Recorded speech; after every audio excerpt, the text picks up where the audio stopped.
చెప్పండి. 317 జీవో బాధితుల సంఘం రాష్ట్ర కార్యదర్శిగా ఉన్నారు మీరు. గతంలో చాలా ఫైట్ చేశారు కేసీఆర్ ప్రభుత్వం మీద. ప్రభుత్వం మారింది.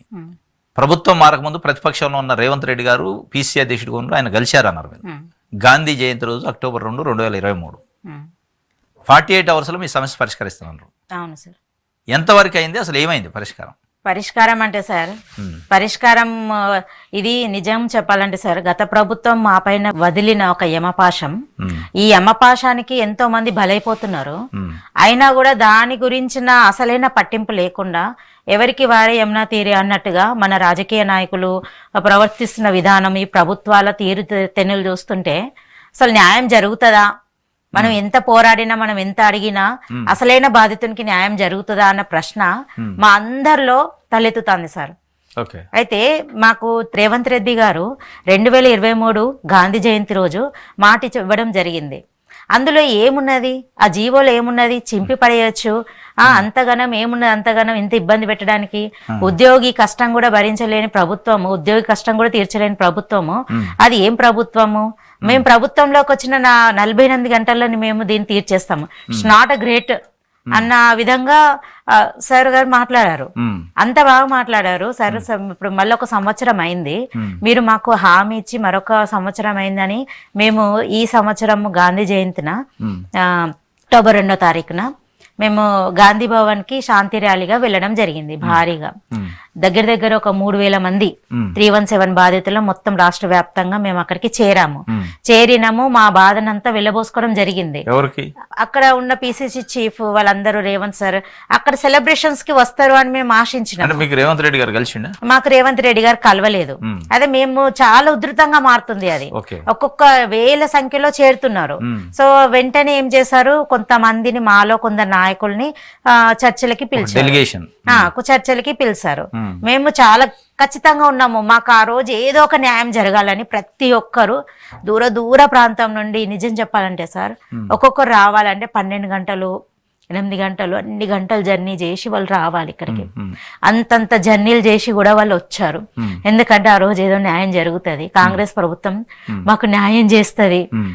మేము నమ్మినాం అంత గట్టిగా నమ్మి మేము చేస్తారు అని మేము ఆ రోజు గాంధీ భవన్ కి చేరి మేము శాంతియుత ర్యాలీ సార్ అది పిలిచింది కూడా.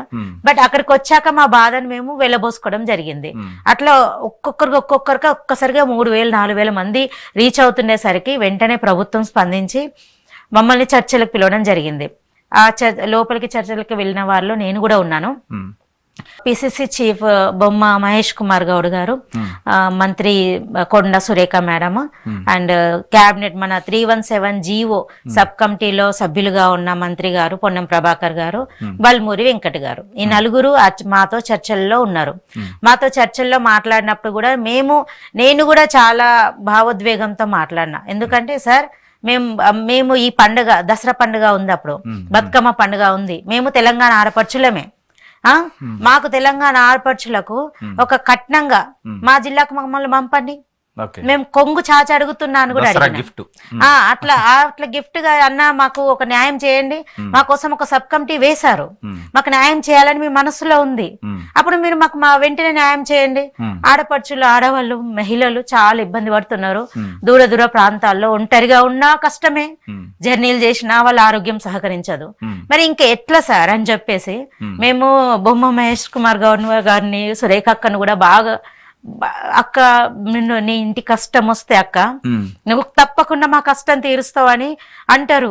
కాబట్టి ఇప్పుడు మిమ్మల్ని అడుగుతున్నాను అక్క, మమ్మల్ని ఒక్కసారి కనికరించండి, మీరు తప్పకుండా మీరు ఏదో ఒక డెసిషన్ తీసుకొని అసలైన బాధితులమైన మమ్మల్ని మా జిల్లాలకు చేర్చే ప్రయత్నం చేసేయండి అని మేము విన్నవించడం జరిగింది సార్.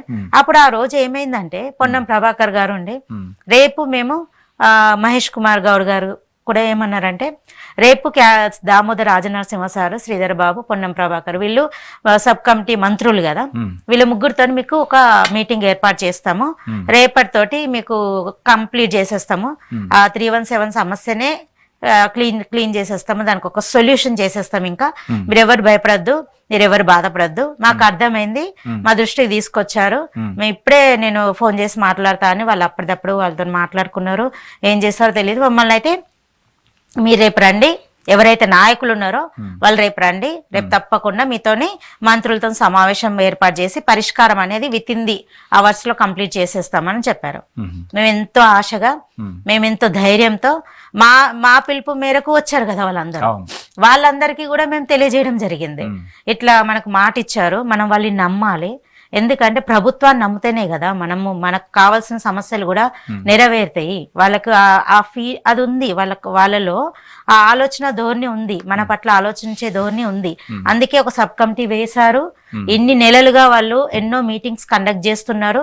మనకి కొన్ని యూఓ నోట్లు కూడా తీశారు, మన సర్టిఫికేట్ వెరిఫికేషన్ కూడా అయింది. So almost we are very near to the decision.